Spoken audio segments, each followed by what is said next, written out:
Hi, today I want to talk to you about the Jewish people. What are we and what does it mean to be Jewish? The reason this video is so important is because there's a lot of talk claiming that Jews are this or that, but no one really, at least in my opinion, has given a reasonably biblically sound answer to the question. So, we'll start with definitions. The word Jew means from the tribe of Judah or the kingdom of Judah. In Hebrew, Yehudi. However, Yehuda literally means to praise God or one who praises God. So, someone claiming to be Jewish must be one who praises God. Now, through the centuries and after the displacement or eradication of the 10 northern tribes, including the southern tribe of Shimon that at some time moved north, the two remaining tribes, including the tribe of Levi, which is never numbered as one of the 12 because they weren't allotted land like the rest, they all began to be referred to as Jews. That means the tribe of Benjamin, Yehuda, and Levi. Or basically, like I said, from the kingdom of Judah.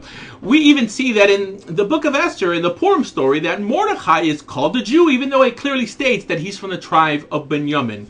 Here, the Gemara also states in Megillah Esther that someone who shuns idolatry is by definition a Jew when speaking about Pharaoh's daughter. The rabbis also teach that from now on, anyone from any tribe ever rejoining him or herself to the Jewish people will be known as Jews or Yehudim. We even see it prophesied by Yaakov that Yehuda will always exist, that the rod will not depart from him. Now, everything I'm speaking about with you tonight may seem important, but it really isn't. It's all semantics, because none of this changes our mission to humanity. Which is what? Which is the reason that we were chosen, like it says in Parshas Vayera. For I have chosen him, speaking of Avraham Avinu, so that he will direct his children and his household after him to keep the way of the Lord. That's it, my friends, and that's all. That's what it means to be a Jew. However, you'd be surprised on how many people nowadays go out of their way to tell you differently, claiming that they're from some lost tribe and thus deserve special treatment, or how we have to reach out to a certain group of people because they may have ancient Israelite blood, or many supposed Anusim or Moranos who want to be accepted without a conversion because they claim to descend from crypto-Jews of Spain but have not practiced Judaism for centuries. Now, I'm not debating their claim. They could be truly a descendant of people who were Jewish. All I'm trying to say is that genetic background does not make them special in any way. You even have many people nowadays taking DNA tests trying to make a connection with Jews in the past. Friends, even Amalek is a descendant of Abraham. What I'm trying to say is that blood is completely insignificant to the belief system of the Hebrew. Our belief system. So, if your great-great-great-great-grandfather was an Orthodox Jew in Spain and his children assimilated and took on another religion, and now you want to re-enter the Jewish people without a conversion, claiming some special birthright, you got the wrong religion. Now, there are many rabbis who may accept you on this, but that's only because they value blood over ethics and feel that someone with Jewish blood is genetically or perhaps ethically superior than someone without. It's a silly notion. People like this deplete the Torah of any power by instituting their primitive beliefs of blood superiority into God's moral blueprint for repairing the world. They say things like, if you convert to Judaism, it's because you have a Jewish soul to begin with, stating that a non-Jew is so spiritually primitive that he can never come to Judaism unless he was already Jewish to begin with. Stupid, huh? Some even go as far as to ban conversions and even place placards in front of their shul stating that converts will not be given any honors in their shul.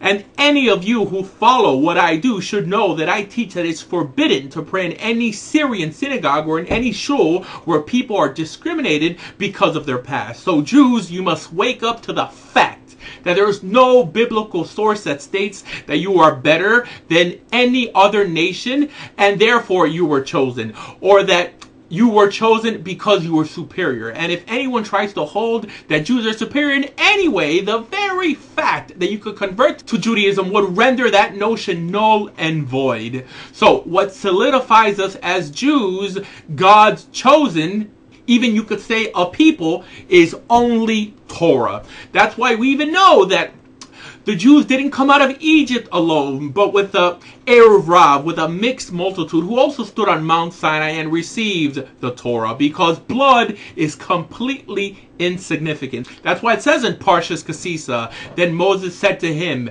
if your presence does not go with us, do not send us from here. How will anyone know that you are pleased with me and with your people unless you go with us?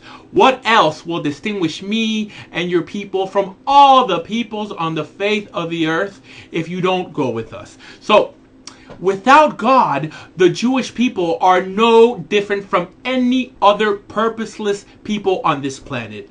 Without God, we are nothing. And without His Torah, we are nothing. So, being Jewish, my friends, is not being part of a race. And perhaps an ethnicity, well, nowadays any group could create their own ethnicity. This really means nothing. And if you belong to the group that classifies Judaism as a culture, you should know that Jewish culture is only religious culture.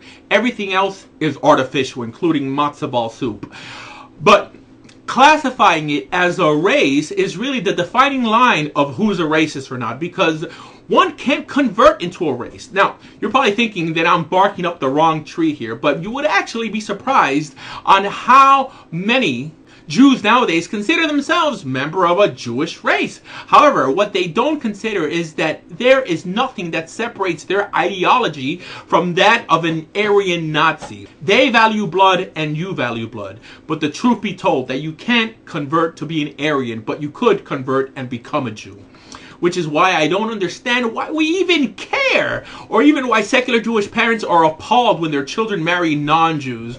Who cares really? If you don't believe in God or in Torah, why is it important for you that your children marry Jewish unless you made being Jewish akin to being a part of a superior race? That's why it says in Parshas Yisrael that only if you obey me are you my treasured people. Did you hear what I said? Not only by being ethnically Jewish are you chosen. So if you happen to have Jewish blood and you don't obey the words of the Almighty, you could call yourself whatever you want, but you can't call yourself chosen, because God's love is conditional. I know many Jews don't like to hear this, because it's clear, if you don't want Him, He doesn't want you.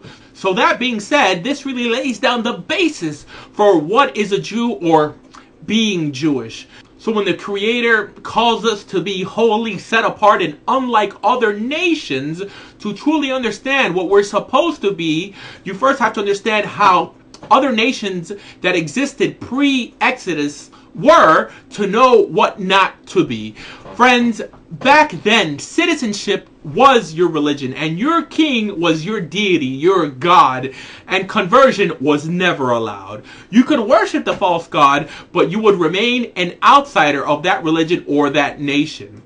Friends, Judaism was the only theology that taught that it didn't matter who your parents were or what kind of life you led in the past. The only thing that matters is that commitment to want to change, to do good, and to choose the God of Israel and His Torah, which is life. That was the only prerequisite for admission. Well, that and a formal conversion, of course. So, for all intents and purposes, Jews are not a nation or a people like, let's say, the Germans or the British are a nation and a people, but rather a nation and a people united solely by belief. So, in other words, not a nation in the modern sense, but actually only a religion. That's it. I know that's something that especially Zionists don't like to hear while they wave their flag of their secular Jewish state, trying to be no different than the rest of the nations of the world. Actually, the acceptance and tolerance of a secular supposed Jewish state of Israel by Jews actually negates the whole purpose of being a Torah Jew to begin with. Why? Because Israel is currently a state united solely by ethnicity and not belief, and in no way resembles the Oha Avraham, the first illustration of Eretz Israel in Torah. So again, my friends, Judaism and being Jewish is just being a member of a religion. A powerful, life-changing, earth-shaking one at that, but still a religion. And no, there's nothing intrinsically special in being Jewish if you don't have God and if you don't have Torah. So in other words, we weren't given the Torah because we're a treasured people, but rather we are a treasured people because we keep Torah. But still, I know many Jews will say that we're much more than a religion. Well, it's true that we're much different than Lahavdil, Christianity or Islam theologically. However, from an organizational standpoint, we're not. And those who insist we are typically Jews who know nothing about other religions. But actually, the biggest opponents of this are Jews who don't want to call it a religion for the simple reason that they don't want to be religious. Actually, someone who doesn't believe in God or Torah could not call himself a Jew. Why? Because being a Jew is a theological issue to begin with. So if you don't believe or you don't observe, what's the value of clinging on to a Jewish title? So again, we're not a nation in the modern sense of the word, but rather only a religion. Or at least that's what we were meant to be. Because honestly, today we behave the opposite. Closing our doors to those that we're supposed to be inspiring and favoring blood over ethics.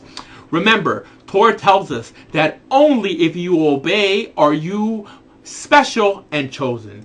My friends, if you're watching me today and you're either an unaffiliated Jew or a non-Jew, I want to encourage you to choose to be chosen. Today could be the beginning of an awesome journey. My friends, keep Torah and be Jewish. If you're interested in becoming a Jew or returning to Judaism, please visit your local Orthodox synagogue and let the rabbi know that you need guidance. And if you need more information about Judaism, please visit bejewish.org. Thank you.